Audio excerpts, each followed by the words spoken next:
Yeah. What up? What up? What it do, man? So, I'm reading Daily Reflections right now. It's March 3rd. Overcoming Self-Will. All right. So our troubles, we think, are basically of our own making. They arise out of ourselves, and the alcohol is an extreme example of self-will run riot.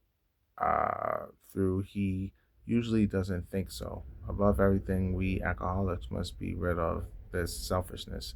We must, uh, or it kills us.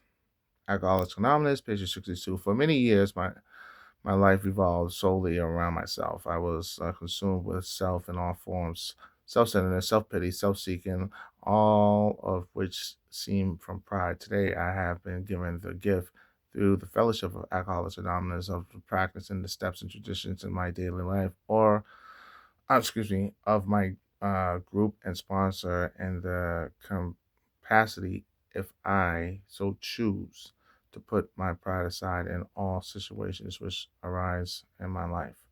Until I could honestly look at myself and see that I was the problem in many situations and react appropriately inside and out, until I could discard my expectations and understand that my serenity was inversely uh, pro- proposal to them. I could not experience um, serenity and sound sober. So, in a nutshell, it's just like this. Right?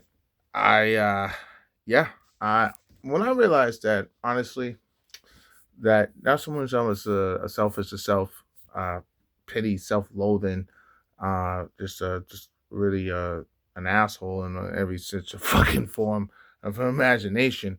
But also what I did was just a lot of like, you know what I'm saying, a lot of projection. I would really project my insecurities a lot on people during my times when I was drinking. And I find myself doing that sometimes now when I get upset with someone, but progress, not perfection. You know what I'm saying? So, hey, listen, each and every day I wake up, I say, you know what? Fuck it, man. As long as I'm not where I used to be, I'm all right.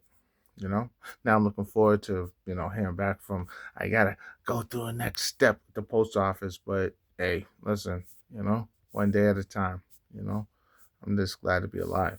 And anybody out there who's struggling with mental illness and addiction and all that, I trust me, I get it. I understand it. I understand it, but also understand this too. It's your choice. You know what I'm saying?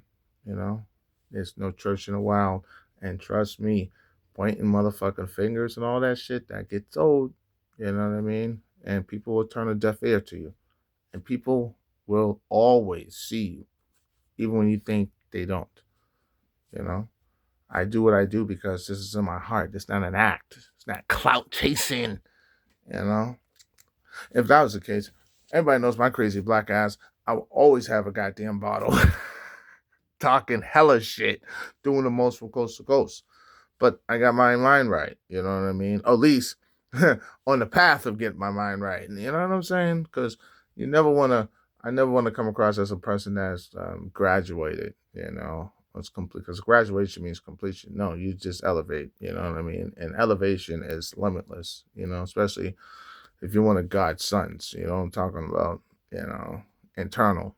So I try to just understand that, like, basically, it's like this. Yes, man, it's one day at a time, and you got to learn to learn. You got to go to grow. You know what I'm saying? And always, always trust in God, number one. But you got to be willing to listen.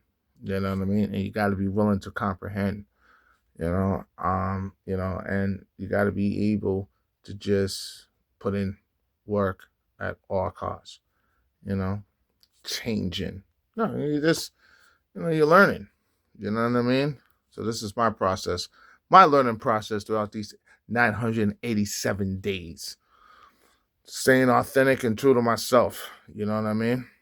And let the chips fall where they may. All right? I'm just a work in progress. Holla at your boy, Recovery.